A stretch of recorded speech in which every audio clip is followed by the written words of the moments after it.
Welcome to the Crazy Drake Podcast Show, ladies and gentlemen, boys and girls. Here I am back again talking about the Detroit Tigers baseball. We are going to talk about the Twins and the Tigers. The Tigers on the road against the Twins in Minnesota. Detroit with Jackson Job against Chris Paddock. Uh, Job gets the win. I'll go from bottom to top. Jackson Job pitched 6 innings. He allowed 2 hits, no runs, no earned runs, 1 walk and 2 strikeouts. His ERA at this point is at 3.0. Hannafy came in, I think in the 7th inning, and really just got everyone out. Nothing really happened. Houghton came in. He gave up 1 hit, struck out 1. Nothing happened. BB closed the game out with 1 inning. And then in the top of on the bottom of the ninth, 1 hit, 2 strikeouts. It was getting a little iffy there with him. Overall, Detroit Tigers looking very well. Jackson Job had control of the ball. He looked very comfortable. I think he only threw um, like 86 pitches, 87 right around there. So that's something to consider in the beginning of the year. Detroit beat the Twins 4-0. Uh, they got a run in the first, run in the fourth, and 2 runs in the sixth. So I'm gonna go through the lineup. McKinstry he was at three at bats, 1 run, 1 walk, and 2 strikeouts. He did score that run in the first inning. Kerry Carpenter was at bat 4 times with 1 run, 2 hits, batting at 222. I should say that McKinstry is batting at 326. Um, so I should also say about Carpenter, he scored with a Spencer Torkelson home run in the 6th inning. Going back to the lineup, we got to go with Torkelson, 3 at-bats, 2 runs, 2 hits, 3 RBIs, 1 strikeout, batting at 314. Like what I said before, he in the first inning, he sacrificed fly, got Zach McKinstry in the in for 1 run, 1-0. Like I said about McKinstry. Uh, Torkelson's ever since Torkins has corrected his stance in the batting cage or the batting plate, he seems to be at back. His back foot is staying back, creating more power coming through the swing, not going for bad pitches. So that's something that we should very much be very happy about Torkelson. Torkelson will be a very instrumental player as long as the season goes on, along with the year, just because we need his power during the playoffs if we get there. I know it's a little bit too early to talk about the playoffs, but Detroit looking good from last year, the end of last year, looking good. 9-5 now. We are looking pretty good. Going down the line to the cleanup. Riley Green, 3 at-bats, 2 strikeouts, 1 walk, been at 250. Colt Keith was at bat 4 times, 1 hit, batting 205. Again, he's a slow starter, but he did hit a opposite field hit, and it was looking very good. So he's doing what he's supposed to. Uh, if the if the pitcher's only going to throw the ball outside of the plate to him, then he's taking the ball to the opposite side of the field. That's something that we should think for him for that. Maloney, he is doing he was at bat twice, 1 RBI, batting 214. I think that he also was in the 4th inning. I think he sacrificed fly, and let me check this out. He sacrificed fly, and then Torkelson scored. Yes, I was right. Torkelson scored. Malone sacrifice fly. Um, Trey Sweeney batting in the 8th spot, 4 at-bats, 1 strikeout, batting at 214. Javier Baez, 3 at-bats, 1 walk, 1 strikeout. And then Nito. Nito is the new catcher that came up from Detroit in the minor leagues. Jake Rogers is hurt. It looks like he may have a um, um, he may have an injury with his left oblique tightness. Manuel Marget, the guy that we got from the Twins, he was on a 10-day injury reserved on a left knee inflammation. Older players like Marget will have that type of problem with his bones and muscles inflaming, not used to a lot of activity every game. He did come from a trade at one point to Detroit, but um, talking about Detroit, Green did make a great catch in the fourth inning. He in the center. He was playing center field. He ran for a pop fly. It was going to drop. He dove for the ball.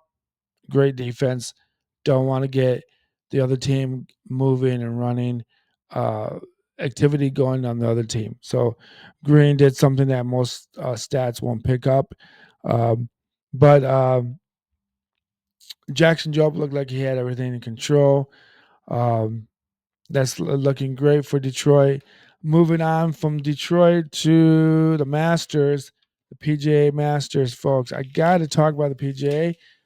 It looks like Rory Mcllroy is in first place, and the guy that he's going to be golfing with is DeChambeau.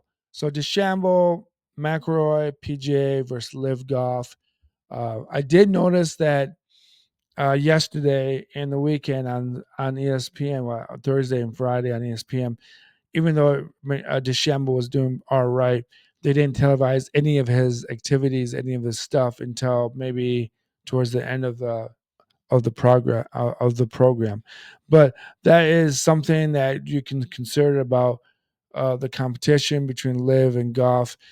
I hope that the PGA and Live and Golf itself can put things together better.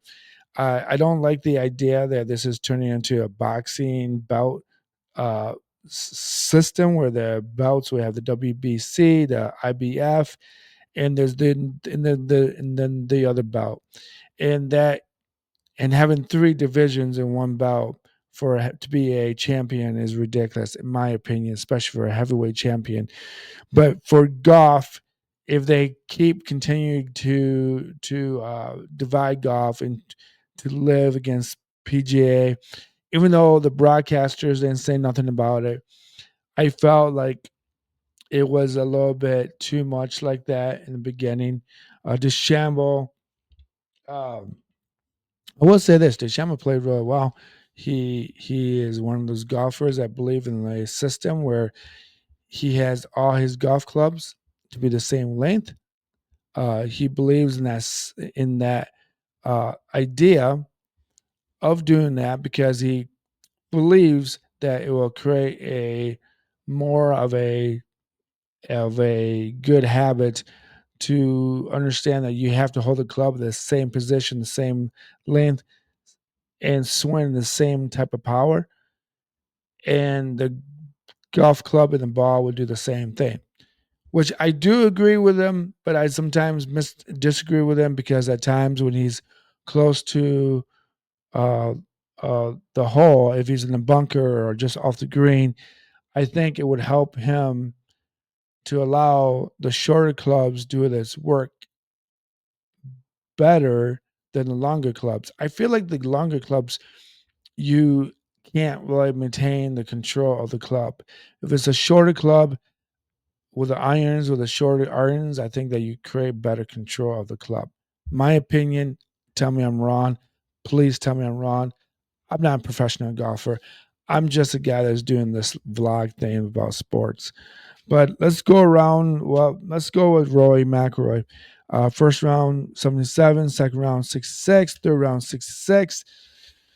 He started with a birdie on the first hole. Started with he had an eagle on the second hole. Uh, he then in the third hole he parted. Uh, the the um, the fifth hole he birdied. Sixth hole parred. Seventh hole parted. He did bogey on the eighth hole, and then on the ninth hole he parted. 10th hole he bogey, par five. That's not a good thing to do by giving up a shot on a par five. Um, the 11th hole he also parted. 12th hole he parted. 13th he birdied it. 14th he parted. And then the 15th he eagled. 16th he parred, and the 17th he parted. So McIlroy shooting 72 on Thursday, it looked like he was not going to be the guy who was going to win it. I be I bet John Rahm was going to do something about anything, but he didn't do anything to my FanDuel parlay of whatever I wanted to do. Bryson DeChambeau, like I said before, the first round 6'9", second round 68, third round 6'9". Uh, I think he's just one of those guys that, well, I think his second thing I want to talk about DeChambeau is this. I think he has the Phil Mickelson syndrome, and what that is that he tries too hard to make the perfect shot, and he sometimes is way too aggressive when he's in the lead or within the lead within a couple shots back or shot back. I do think that if he would slow down a little bit, allow the other person like McElroy make the mistake, that would be probably more uh, uh, uh, comparable. I do think that sometimes DeChambeau um, uh, overthinks his stuff. He doesn't allow the club to do the work. Again, I say this in a way that I think that sometimes because DeChambeau is a scientist, I sometimes think that he thinks that being scientific is going to prove everybody else wrong, but in reality, it's just a game, and you have the club. The club has always done what it's supposed to do, as long as you keep your head down and as long as you have the strength to hit the ball to where you want it to go. So the club is never the question. So it doesn't really matter the length of the club, DeChambeau. It matters about the player that executes the shot, the swing. And I think if DeChambeau just allowed the game to be a game and not if it's a scientific game, he would win a lot more PGA tournaments, a lot of more uh, big events. I'm just saying. So DeChambeau started with a birdie on the first hole. The second hole, he birdied it. He bogeyed the par five. He then parred the fourth, fifth, and the sixth hole. He then bogeyed again in the seventh hole. He birdied the eighth hole, parred the ninth, uh, parred the 10th and the 11th, bogeyed the 12th. Uh, he then parred the 13th, which is another par five. He then birdied the 15th hole, and the 17th hole he parred it, and then he made a really uh, big putt, maybe about 15, 20 feet away from the hole, to be able to play against or with McIlroy. I think McIlroy made a good point of saying that it's not really about playing against DeChambeau. It's really about playing within his own game, playing his own mind. There's other players that are capable of doing or coming back and everything else. Uh, um, Scotty Scheffler is at 5 under. He shot even. He didn't do much. Um, I think everyone else was picking him to go do something about it. I do think my opinion about not having PGA and live golfers play in the same tournaments week after week or week by week is that the competition isn't really there for the PGA players. So when they have someone like McIlroy and DeChambeau and other players in Live Golf, I know McIlroy is in the PGA, but when you have DeChambeau in the mix along with other players, it's not as easy as to win a major tournament. I will go run down a little bit. Uh, Connors shot 2 under to finish 8 to -8. Reed finished with -3. The Swiss Eberg, who finished second place last year, runner up, shot 300 to make it 600 as well. Uh, uh, Dave from Australia shot 100 to go 500. Leroy, Rory shot even M5 under. And Scheffler even 500. Justin Rose, a big Friday finish, dropped 3 shots to go to 5 under. Zach Johnson shots -6. He was just running the courses really well.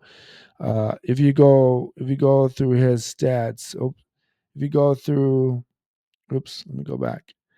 If you go through Zach Johnson's stats for the day, he parred the first hole, he eagled the second hole, he then parred the third and fourth and fifth, he bogeyed the sixth, uh, parred the seventh and eighth, birdie the ninth to be 34, to have the score 34 over 36. On the 10th hole, he birdied. 11th hole, he parred 12 and 13. He birdied the par 5 and 13. He then parred the 14th. The 15th, 16th, he birdied. The 15th is also a par 5. And then the disappointment was at the 17th when he bogeyed for a bogey 5 on a par 4. 18th, he closed it out with a par. So he shot 66. If he started earlier, uh, if he if he um, if he didn't start so slow, he may have been up there a little bit further. Uh, uh, Xavier Shafi, 4 under, 2 minus for the day. The Colombian, Echavarria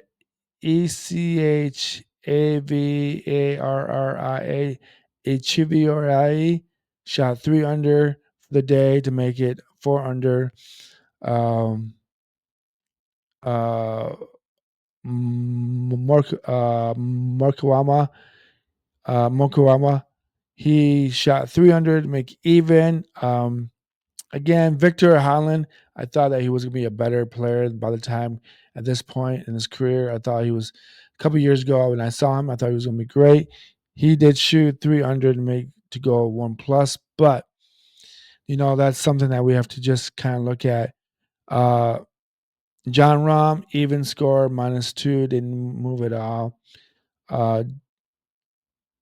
And let's see, anyone else that I can think of? I don't know anyone else I can just. I don't know where Jordan Splee, 4++2 for the night for the day. Justin Thomas, 4 over for 4+ for the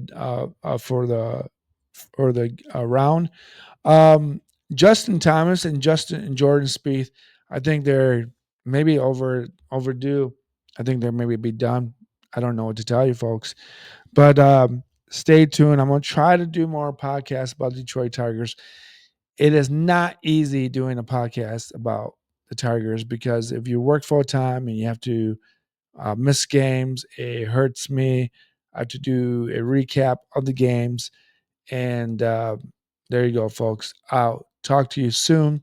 Chat you later.